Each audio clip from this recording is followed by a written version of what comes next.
As United States involvement in Vietnam escalated in the early 1960s, Bell's AH-1 Iroquois, or Huey, became the primary helicopter for all airborne combat operations. The new concept of air cavalry required U.S. forces to be highly mobile across a wide area. That concept was made practical by the Huey.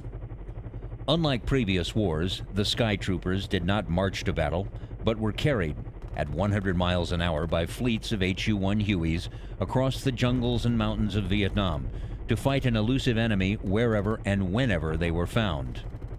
It didn't take long to see that unarmed Hueys were vulnerable to ground fire from the Viet Cong and North Vietnamese troops, especially as they came down to drop their soldiers in a landing zone. With no ground troops or artillery to soften up the defenses, the simplest way to clear a landing zone was from the air. By 1962, a small number of armed AH-1As were used as escorts, armed with multiple machine guns and rocket mounts. Though the AH-1A was eventually upgraded into the larger, more capable AH-1B and AH-1C variants, it soon became apparent that a purpose-built helicopter gunship with increased speed and killing power was needed. Intrigued by the idea of a dedicated helicopter gunship since as early as 1958, Bell unveiled a mock-up of such a machine in June 1962. The D-225 Iroquois Warrior was built largely from existing systems borrowed from the Huey, but featured a new fuselage that was radically different from the choppers of the time. A tandem two-seat cockpit that placed the gunner up front and the pilot in the rear allowed Bell engineers to create a fuselage over 60 inches narrower than that of a Huey. This new design made the aircraft much more difficult to attack, since it presented a much smaller frontal target than the helicopters before it.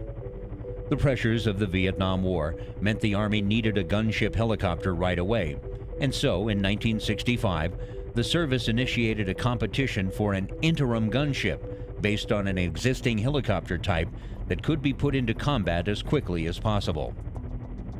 After an air competition for the interim gunships in November 1965, the Model 209 was so clearly ahead of the pack that the Army placed a contract with Bell for 110 of the production gunships.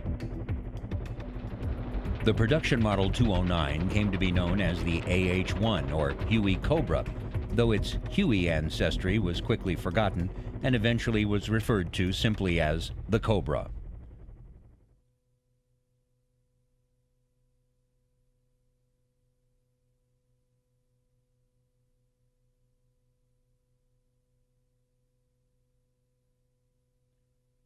The Bell AH-1 Cobra's slim fuselage and wide-bladed rotor design gave it twice the speed of the Huey. It could hover over the target area 3 times as long, waiting to strike with an improved armament system unmatched in previous gunships. The Cobra was armed with a 2.75-inch folding fin aerial rockets and a chin turret-mounted M134 7.62mm minigun, and the M129 40mm grenade launcher. It could also be armed with a single minigun in a side-mounted gun pod and an M195 20mm automatic gun. The minigun could be selected for rates of fire of 2,000 or 4,000 rounds per minute. The turret could be aimed 25 degrees upward, 60 degrees downward, and over 230 degrees of arc. While many gunship crews loved the speed, agility, and hard-to-hit slender lines of the Cobra, some preferred the old Huey gunships. The door gunners not only provided additional eyes and ears, they could also lay down suppressive fire to the rear of the helicopter. The debate between the two factions went on throughout the war. Although the gunner was the primary operator for the turret, the pilot could fire it in the fixed forward position in an emergency. The gunner also had a set of simple flight controls that allowed him to fly the machine if push came to shove.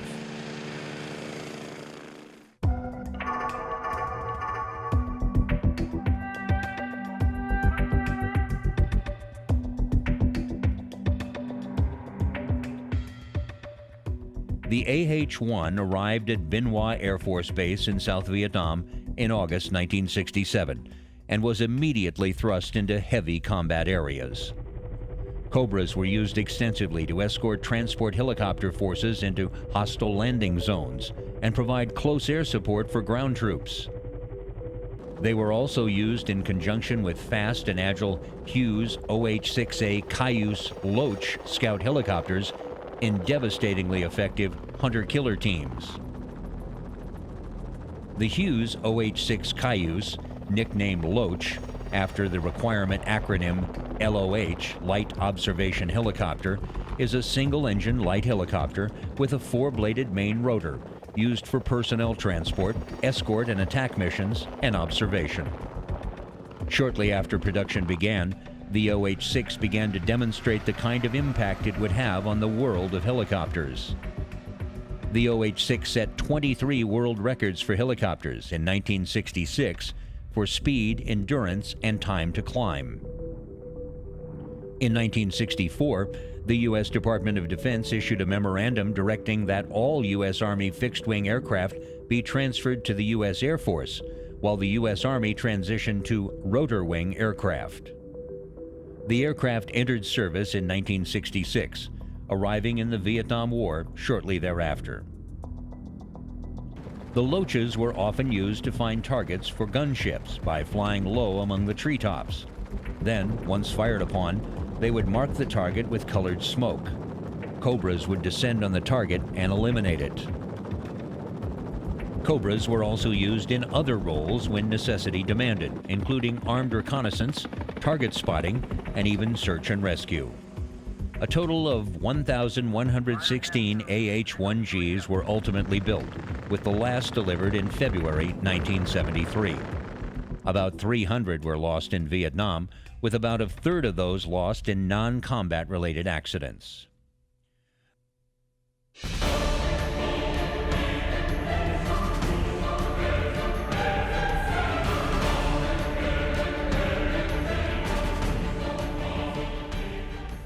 The end of America's involvement in Southeast Asia did not mean the end of the snake's bite. AH-1 Cobras were deployed for Operation Urgent Fury, the invasion of Grenada in 1983. There, they flew close air support for the ground troops and helicopter escort missions for the Hueys. They were also called upon during the U.S. invasion of Panama in 1989 during Operation Just Cause. During Operation Desert Shield and Operation Desert Storm, the Cobras and Sea Cobras played in a support role. The aircraft were fitted with engine inlet sand filters and operated from forward sites in the desert. 3 AH-1s were lost in accidents during the end-around by coalition armor forces, but they destroyed hundreds of Iraqi armored vehicles and other targets along the Highway of Death.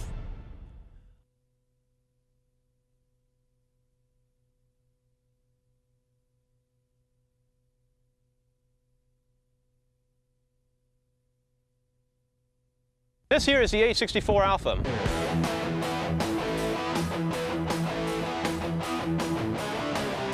The primary purpose for this aircraft is to go out and destroy enemy armor.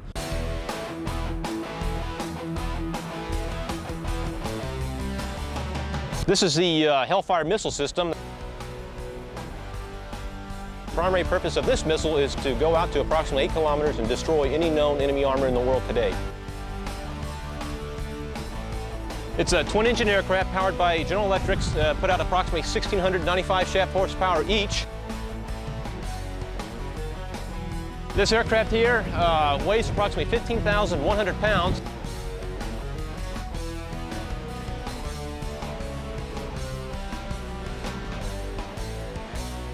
This is the pilot right here.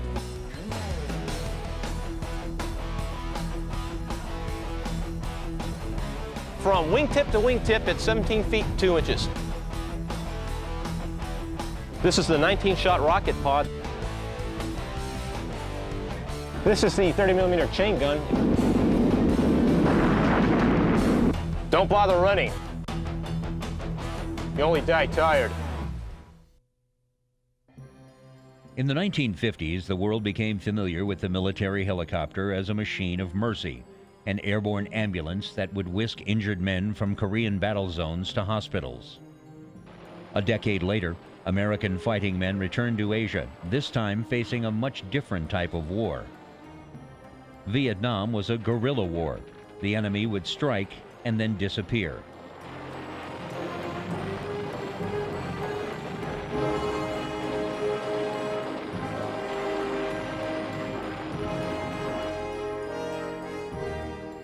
There was little doubt that the Army needed a faster mode of transportation to keep up with the enemy.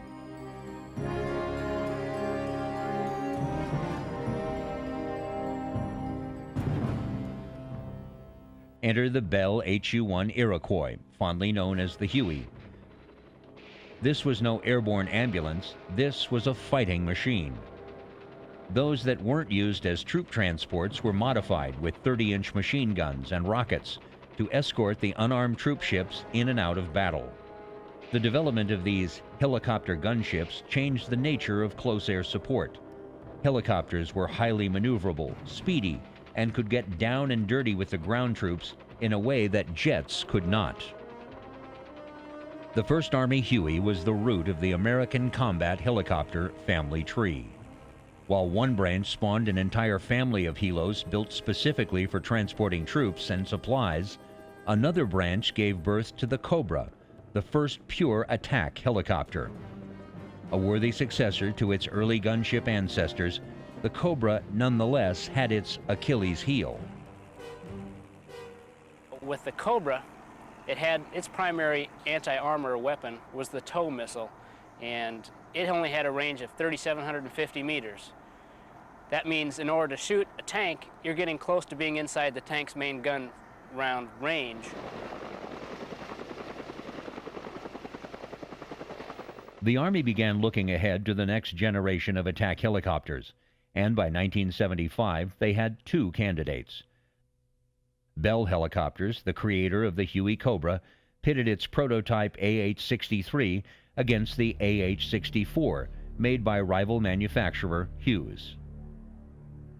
After 850 hours of rigorous flight and ground trials, the Hughes AH-64 Apache emerged as the winner. 7 years of modification followed, including the acquisition of Hughes helicopter by aviation giant McDonnell Douglas. The first Apaches were delivered to the Army in early 1984. The Apache was easily the most formidable attack helicopter the world had ever seen. Imbued with all of the elusive, aggressive traits of its namesake tribe, the Apache was built to provide fire support to units in the field and to take out high-priority targets. More specifically, it was built to kill tanks. The Apache is a menacing aircraft, even stripped of its weaponry. In flight, it looks like the world's deadliest dragonfly. Its rugged exterior mirrors its durability. Everything in this aircraft is designed to crash. If you were to get shot down or something like that, it's designed to if it crashes, it's designed for the crew to live. The 30 millimeter, it will jam up in between the front seat and the back seat. There's an actual space there for it to crush up into. The struts are designed to take a heck of a hard landing, and they're designed to crush all the way up, so the wheels will be up level with the pilot's head. Armor made of boron carbide bonded to Kevlar shields the Apache crew and the helicopter's vital systems. The protective layer surrounding the airframe and the crew seats can withstand the most small and medium anti-aircraft artillery. The blast shield between the two crew members guarantees that no single round will kill both pilots. Even the gas tanks on the Apache have their own defensive capability. Basically what happens if a projectile goes through the fuel tank there, there's a gel in there. When it mixes with JP fuel, it forms like a big glue, if you want to call it a glue, and it'll seal the hole. It'll basically seal the hole. The muscle of the machine, twin General Electric engines, is shoulder-mounted on the fuselage behind the main rotor mast. The engines are physically separated and run independently, so if one takes a hit, the other can keep the Apache flying. If I had to say what's cool about it, would be the power of the aircraft. The twin engines, 700 turboshaft engines, produce enough horsepower to get you in or out of any situation. The Apache's main rotor has 4 blades made up of stainless steel spars and glass fiber tubes. The blades can slice through tree branches up to 2 inches in diameter and can survive 50 caliber machine gun rounds and shell strikes. With a top speed of close to 200 miles an hour, some pilots liken flying an Apache to driving an expensive sports car. Its controls are incredibly responsive to a pilot's every command. But speed, durability, and maneuverability alone are not enough. An Apache without firepower is like a gun without a bullet.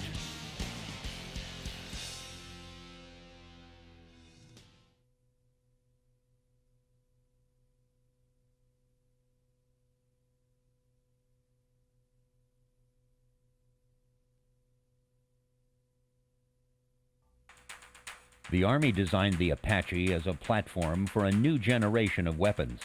One is the laser-guided Hellfire air-to-ground missile. The Hellfire can pierce the armor of any known battle tank from more than 3.5 miles away. What it does basically is we designate targets on the battlefield with our laser, with a coded laser. The missile, before it leaves the rail, knows our laser code. When we squeeze the missile off, it finds a laser beam, it rides, so to speak, that laser beam to the target. At $40,000 a missile, Hellfires are ounce per ounce more expensive than gold. The Apache can carry up to 16 Hellfires on its outboard rails, though a load of 8 is more typical. The accuracy and effectiveness of the weapon is unquestionable. The Hellfire is the premier anti-tank missile in the Army's inventory.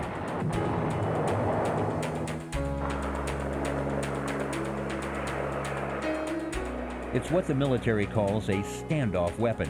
It inflicts maximum damage from a maximum distance.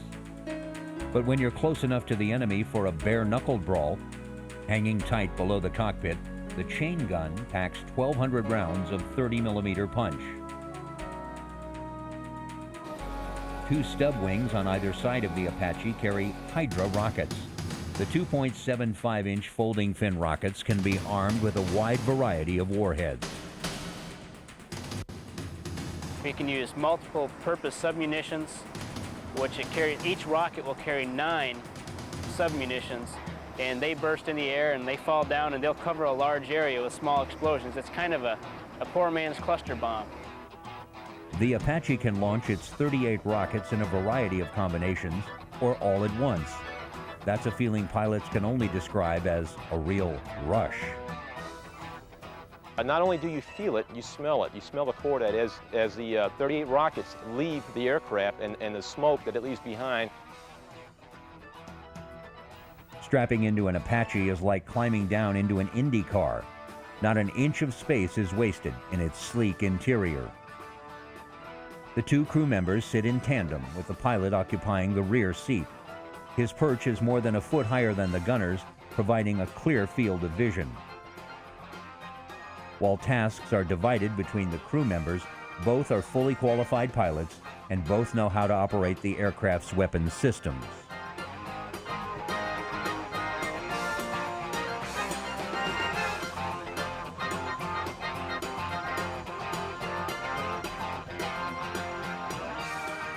Stowed under the gunner's seat is a full set of flight controls, but unless there's an emergency, he's focused on acquiring and destroying targets.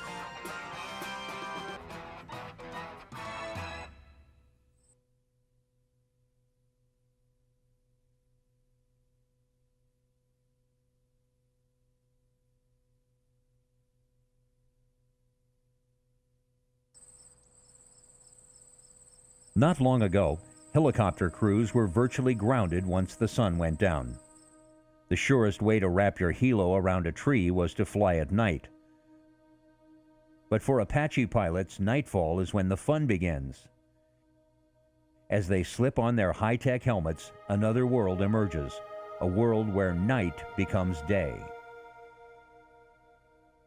Well, it was designed to fight and fly at night with an infrared system, and the pilots fly off a HTU. It's a little reticle that comes down over your eye.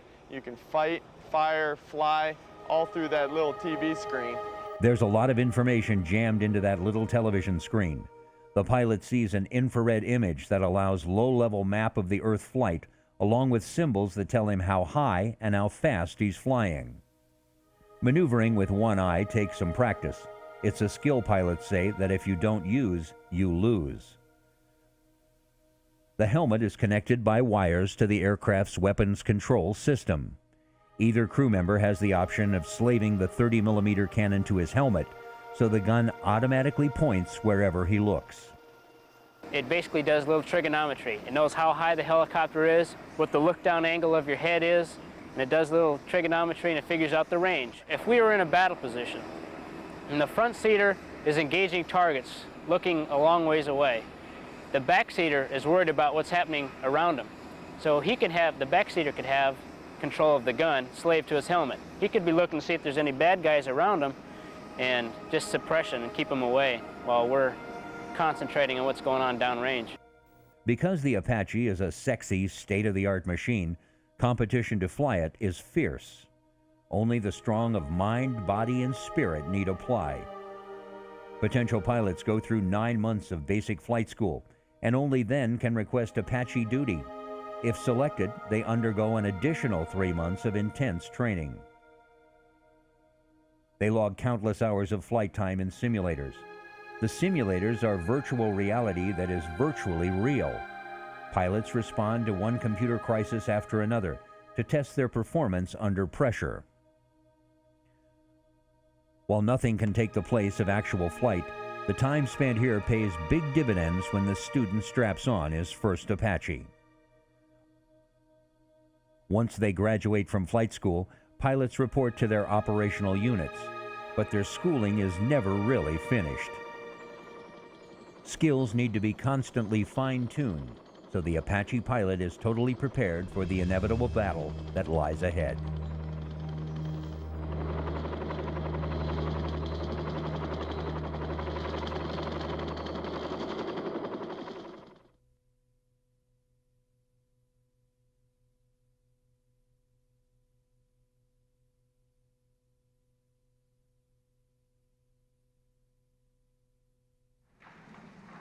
The Apache received its trial by fire in December of 1989 during Operation Just Cause, the American invasion of Panama. A handful of Apaches, flying mostly at night, helped oust Panamanian strongman General Manuel Noriega from power. But the world would wait several more years before it heard the full battle cry of the Apache. The liberation of Kuwait has begun.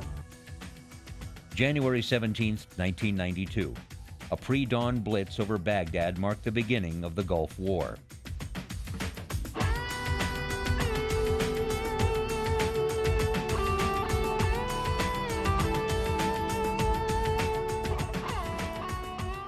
It is a little-known fact that the very first strikes of the war were not delivered by stealth bombers or even cruise missiles.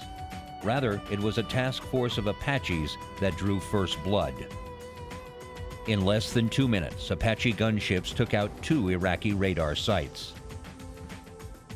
Hellfire missiles blew a 10-kilometer-wide hole in the Iraqi anti-aircraft defense network, allowing Allied bombers to fly through undetected.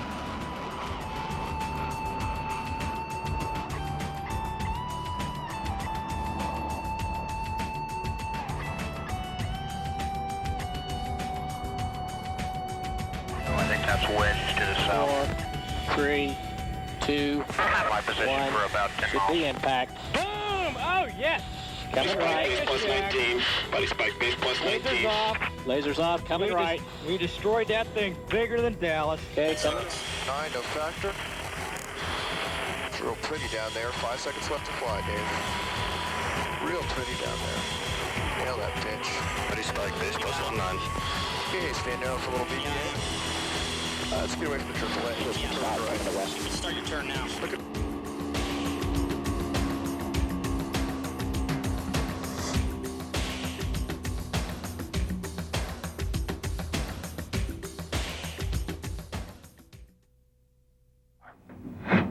Bam, got you, gun him. Shooting into 61, engaging your target, heading 120. The coming weeks provided the Apaches a wealth of targets. They skimmed the desert floor at incredible speeds, night vision guiding them through the dark maze of battle to destroy scores of Iraqi targets.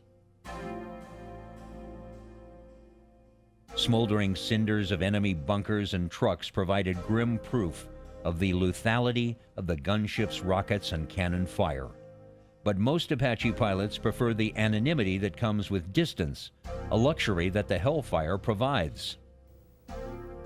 Is we'll have to pop up, find the target, get a range to it, come back down. Shoot the missile will fly a pre-programmed trajectory over the hill, and we'll have a time of flight countdown. And as long as we pop up and we squeeze laser on the target for the last 8 seconds of flight, we'll be able to kill it.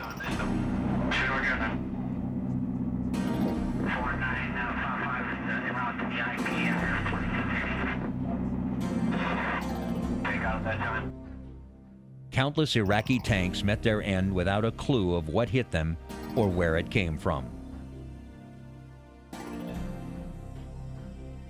Though the Apache was successful in the open desert, the ideal battlefield for these pilots would provide a few more places to hide. I was out in Saudi, you have nothing to hide behind. You feel like you're naked, basically. What we have is our standoff. With the Hellfire, we can stand off approximately 8 kilometers from the enemy. But that in itself, at times, if weather conditions are bad enough where you have to scoot in closer to the enemy, you tend to feel naked because you have nothing to hide behind. I would prefer to have hills, vegetation that I could put this aircraft behind and pop up, scan the battlefield, and I can videotape the battlefield, return to my mask, my safety, review my tape, and then prioritize my targets at that point, and then launch my Hellfire.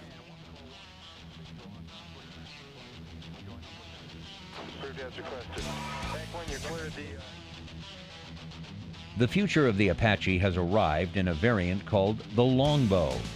The Longbow looks just like a regular Apache, except for a knob on top of the main propeller mast. That knob contains millimeter wave radar, which enables the gunner to guide up to 16 missiles at a time. The radar is mounted high, allowing the helicopter to stay hidden while scanning the battlefield.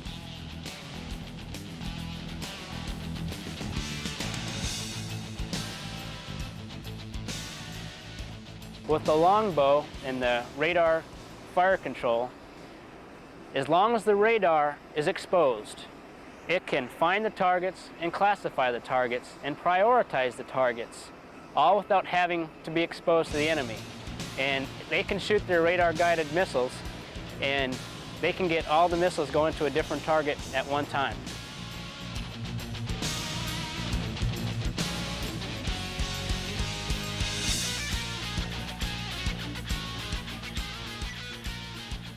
The modernization program will give the Apache more powerful engines, air-to-air missiles, and a global positioning system for pinpoint navigation.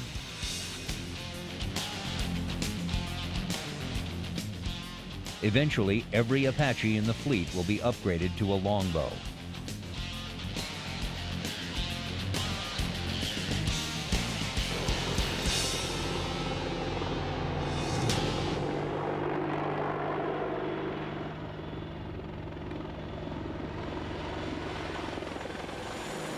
As this new branch on the helicopter family tree continues to grow, no one knows which direction it will stretch. The only certainty is this: no enemy tank in the world today can ever feel safe with the Apaches on the prowl.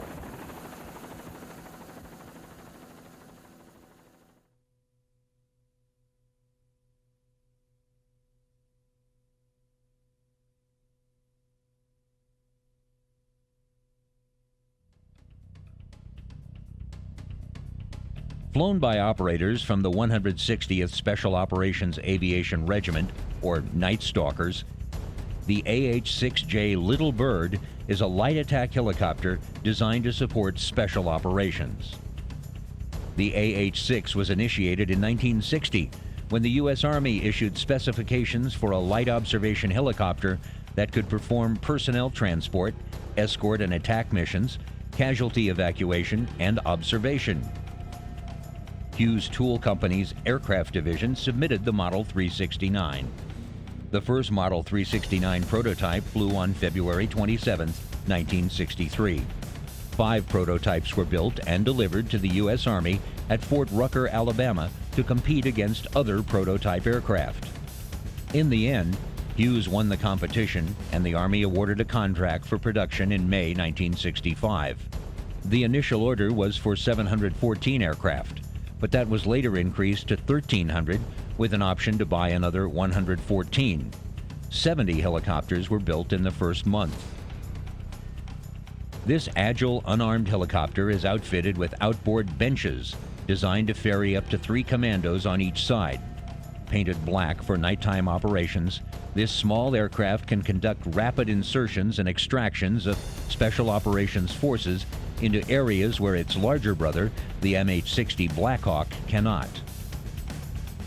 The AH-6 helicopter thus became known to pilot and Special Ops Forces as the Little Bird. In its most famous mission, AH-6 Little Birds were part of the initial assault near the Olympic Hotel in the Bakara market of Mogadishu, Somalia. The AH-6s conducted rooftop insertions of Delta Force soldiers. After an MH-60A call sign Super 61 was shot down by a rocket-propelled grenade, an AH-6 Little Bird, call sign Star 41, landed in the street next to the downed MH-60 and attempted to evacuate the casualties.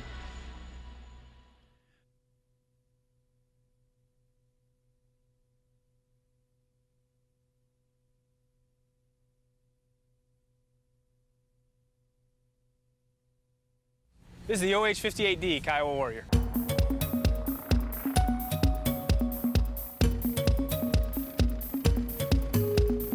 This is the cockpit, small cockpit.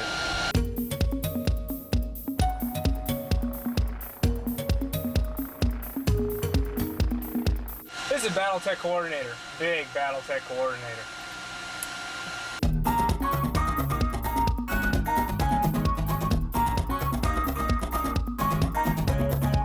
This is the infrared jammer. We call it the disco ball. This is the mast-mounted sight. You think you're gonna hide from this?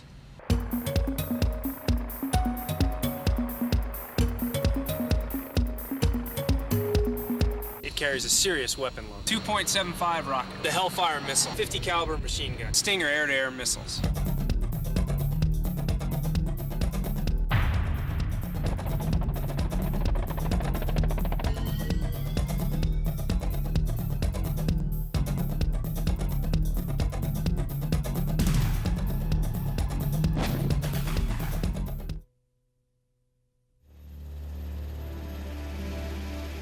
The helicopter is an extraordinary piece of hardware.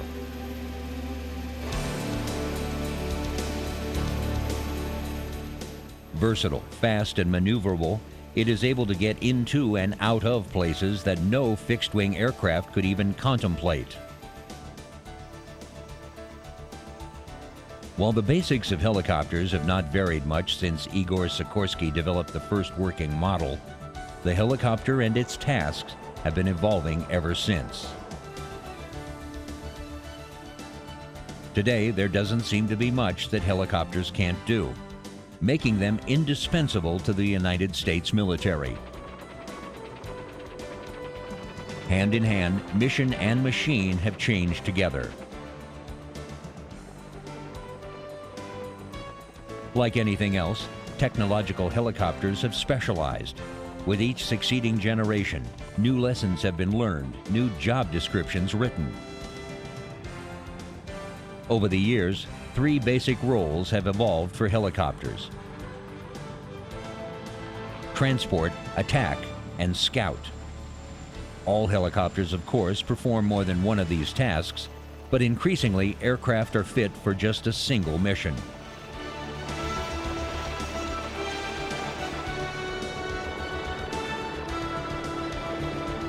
Given that helicopters have to provide for these missions on a variety of circumstances, It's no wonder that there are dozens of them in the military's inventory. For transport, the Army's mainstay is the UH-60's Black Hawk. This 5-ton-plus machine logged over 44,000 flight hours during Operation Desert Storm, primarily shuttling troops, equipment, and supplies where they needed to be. It's a utility helicopter. It's probably the most versatile helicopter on the battlefield. It goes in the three realms of the battle, or in the Army we call it combat, combat support, combat service support. So we do many different jobs, from sling loading cargo to deep penetration, putting eyes behind enemy lines. The second basic function of the helicopter is attack. Here, the AH-64 Apache excels.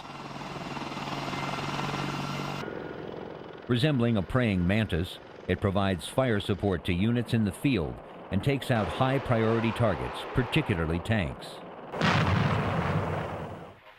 Well, its mission is to find and attack massed armor elements, and that's the primary mission, but today's changing times, we're developing new tactics and doctrine all the time to face different threats. Armed with a new generation of weapons, the Apache is virtually unstoppable. So the Army has a helicopter to transport its essential troops and equipment, a helicopter that attacks and kills. But which helicopter is assigned to the less glamorous mission of scouting and reconnaissance?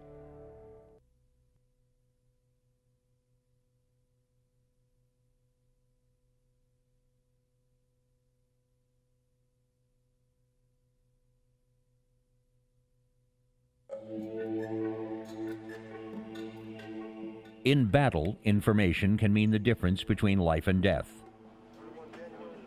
A commander needs to know as much as he can. He needs to know where the enemy is, the direction he is traveling, and likely points of engagement.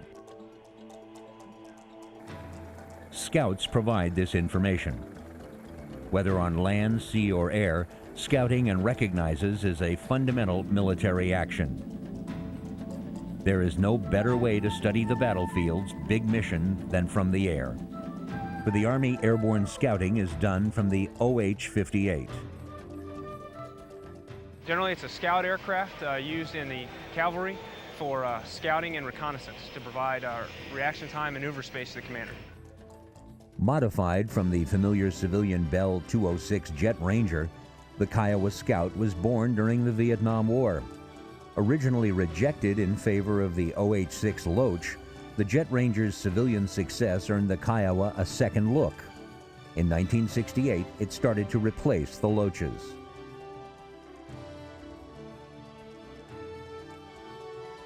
The Kiowa had several strengths as a scout.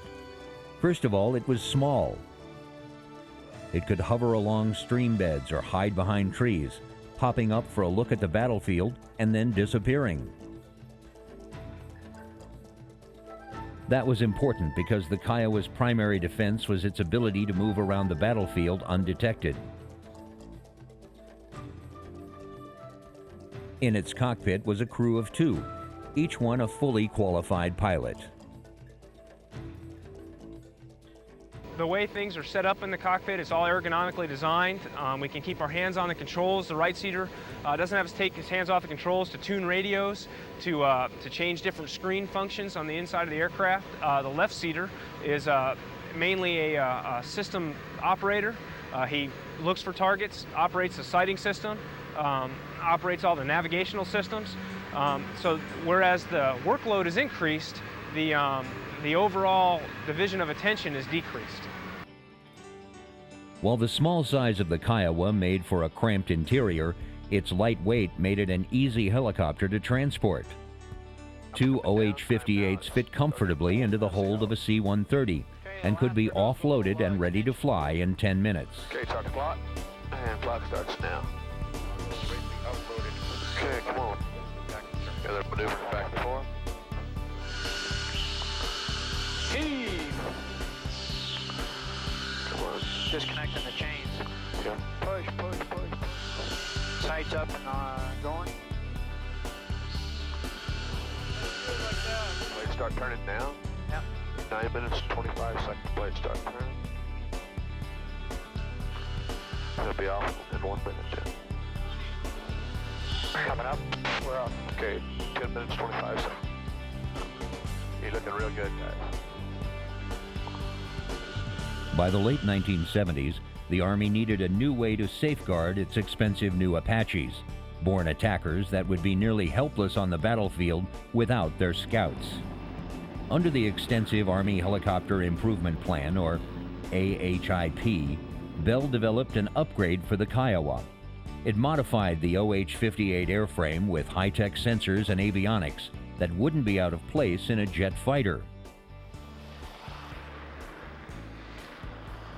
The most crucial element in the upgrade, however, was not an obscure engineering change. It was instead the addition of the large, almost comical, mast-mounted sight. The MMS was an unwieldy, alien-looking addition to the craft.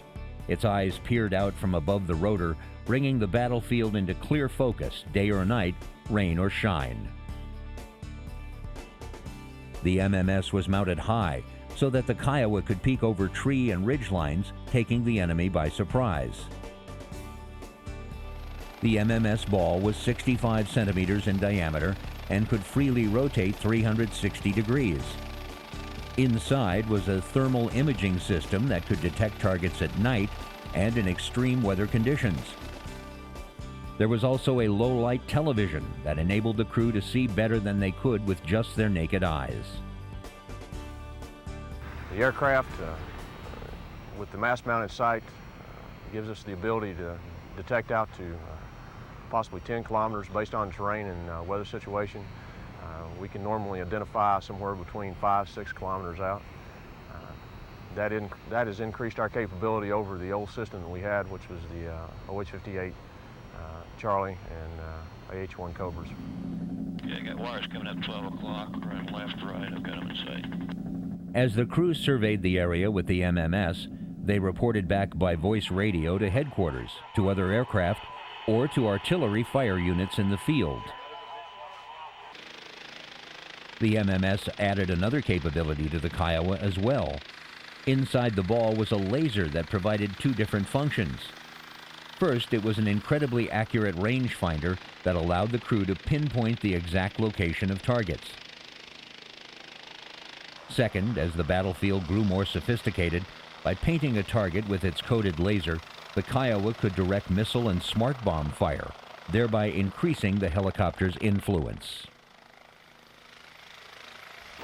There's properly coded laser energy. What we can do is we can change the code of the laser. It's a 4-digit code. It starts in a 1000 series and ranges all the way up to 1888. So you can pick a code. Your code is unique to that missile. The missiles are then coded to your code, so then it is only looking at your code and your laser beam. The Kiowa also had defensive capabilities. Mounted high on the fuselage was a cylinder covered with mirrors that disorients enemy heat-seeking missiles. We have the AH-1 which is the infrared jammer. It's mounted aft on the aircraft, weighs about 30 pounds. It looks like a disco ball that you'd see in a club. How that works is when an infrared missile is fired at the aircraft, it disperses high-energy infrared energy away from the aircraft, confusing the missile and causing a miss. The Kiowa, at long last, seemed ready to perform its mission as a scout.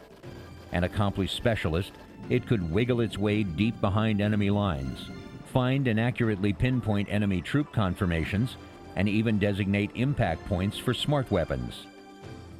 It could, in effect, direct the battle, guiding and manipulating other helicopters and even ground forces. But there was one thing it couldn't do: protect itself.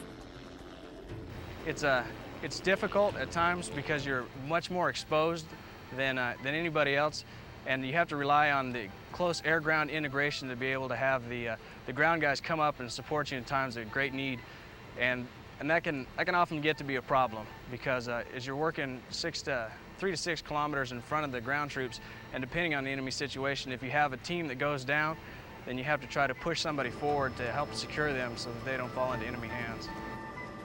It hardly seemed fair sending scouts out on a mission unarmed.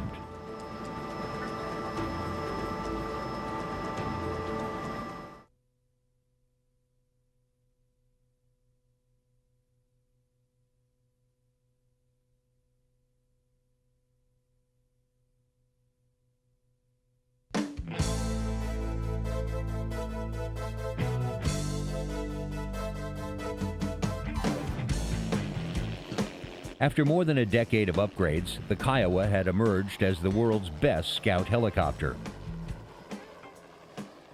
Though the historic trend was toward specialization, the battlefield realities faced by the Kiowa dictated the addition of some capabilities not directly related to the finding and tracking the enemy. The Kiowa, if it was to survive, had to become a fighter. There were, of course, those who felt that the Kiowa had outlived its usefulness. The Bell Jet Ranger airframe, which had not been intended for military use in the first place, by the late 1980s was almost 2 decades old. A prime candidate for a replacement, but reality instead dictated an upgrade. Bell helicopter designers and the Army went back to the drawing board. What emerged from this process was the armed OH-58D, later designated the Kiowa Warrior. If the Apache is the heavyweight of the modern battlefield, then the Kiowa Warrior is the feisty bantam. To augment its ability to move around stealthily, it got a quiet 4-bladed rotor and a nose redesigned to decrease the helicopter's radar cross-section. Its upgrade also included the capability to carry with it a mixture of weapons more familiar on the wings of the Apache. The Kiowa Warrior can carry 4 laser-guided Hellfire missiles, which can pierce the armor of any tank in the world from more than 3.5 miles away. For close-in combat, the Kiowa can be fitted with a 50 caliber machine gun or 2 pods, carrying a total of 14 2.75-inch rockets. Finally, in a lethal twist to make the Warrior as deadly to other helicopters as to tanks on the ground, the OH-58D got an air-to-air capability. Outfitted with up to 4 Stinger missiles, the Scout could kill other aircraft at a distance of up to 3 miles. When you fire the weapon systems, every one of them feels a little different. The 50 caliber, for example, if you're in the left seat with the doors off and the muzzle is about 6 inches from your left leg, it feels like somebody's hitting you in the chest with a jackhammer. Because the helicopter is so light, everything rocks the aircraft, and you can feel it in the attitude every time you fire a weapon system off this. And it's always something new. You have to keep on your toes to maintain the proper alignment with your target every time you fire. To give the pilots proper control of the weapons, the Kiowa Warrior is literally stuffed with electronics.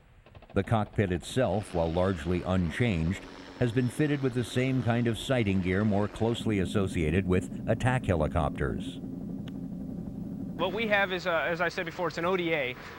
We can, unlike the Apache, change eyes. If one of our eyes gets tired, we can go ahead and switch eyes. And what that provides us is attitude, heading reference, altitude, airspeed. All our weapon symbology can come up on the ODA, as well as a VSI, vertical speed indicator.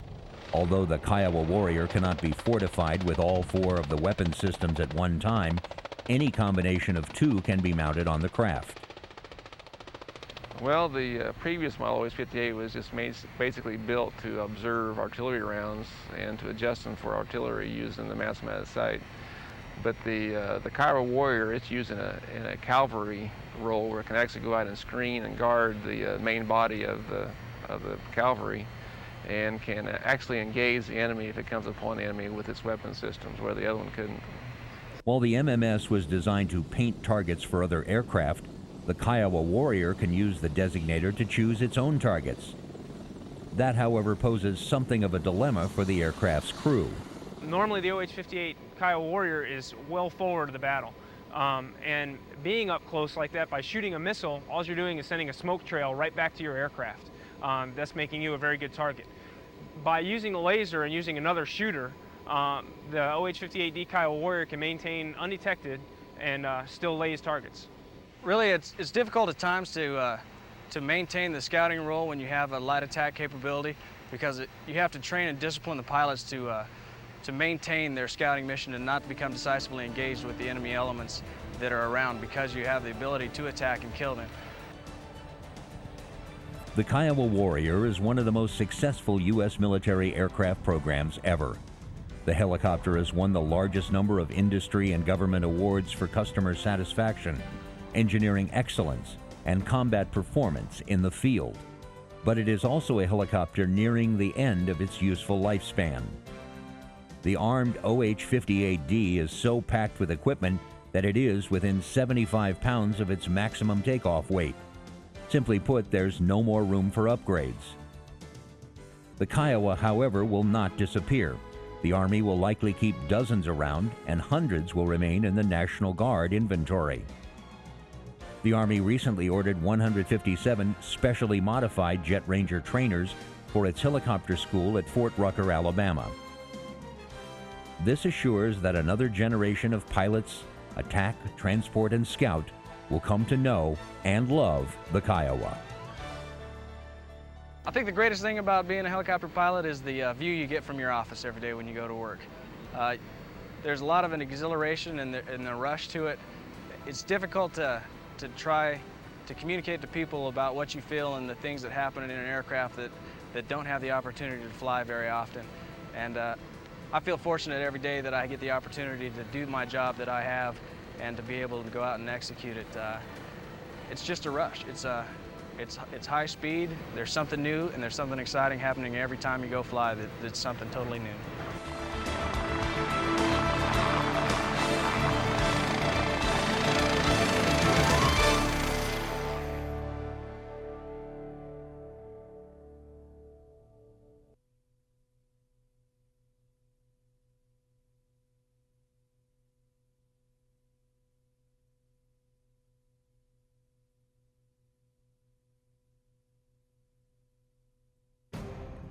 The Soviet-Russian Mil Helicopter Design Bureau is well known for their series of transport helicopters, but they also developed a line of attack helicopters. The best known of the Mil attack helicopters was the Mi-24 Hind, which became a symbol of Soviet and Russian military power, primarily in the Soviets' war in Afghanistan. The heart of the Hind was a pair of Isotov TV2-117 turbo shafts with 1,700 horsepower each. This was later improved to TV3-117 engines with 2,225 horsepower each. Engine reliability was poor at first, but the Engine Bureau worked hard and was able to raise the design up to spec. A 5-blade main rotor system redesigned from the main rotor of the Mil-8 with a smaller diameter. The rotor system also featured electrical de-icing. The Hind had an Afanasyev 50 caliber machine gun in the nose, along with sensors and anti-tank guided missile radio control gear. Stub wings for carrying armament loads, as well as providing lift and forward flight, were fitted with a total of 4 Stores pylons, each capable of carrying an unguided rocket pod, an anti-tank missile, or other store. The wings also included wingtip launch rails that could each carry 2 radio-controlled 9M, 17M Phalange M anti-tank missiles. There was also a gun camera in the left wing.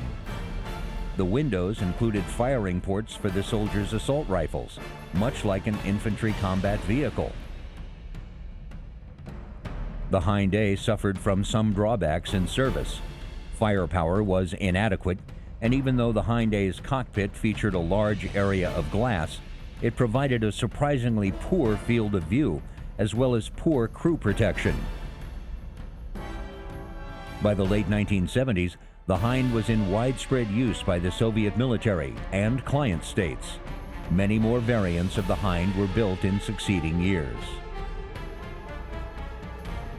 The Russian Mi-28 Havoc has had a long and difficult development history, beginning in the early 80s when it competed and lost to the Ka-50 in Soviet procurement trials. It was created to be Russia's state-of-the-art, all-weather, day-night military 2-seat anti-armor attack helicopter. The design lived on into the mid-90s in the form of the Mi-28N, a more sophisticated variant kitted out with advanced sensors and fire control systems. The Mi-28N is now in active service within the Russian military and is available for export. The Havoc can carry a range of weapons into battle. A 30mm 2A42 cannon is mounted beneath the nose and can pivot through 200 degrees. The Mi-28 stub wings include countermeasure pods stuffed with infrared and electronic jammers, flare chaff launchers, and contained hardpoints for a variety of air-to-surface ordnance. Typical loadout includes unguided folding fin rockets of various calibers in underslung pods and Sturm radio-guided and/or Ataka radar-guided anti-tank missiles. As with most modern gunships, crew survivability is paramount, and the Havoc's cockpits are heavily armored. The Mi-28N's fire control system includes a helmet-mounted target designator, which is slave to the pilot's line of sight. Sensors include narrow, wide field of view optical and video. A microwave radar fitted in a pod over the rotor can detect, target, and guide anti-tank missiles. Other sensors include a forward-looking infrared FLIR system.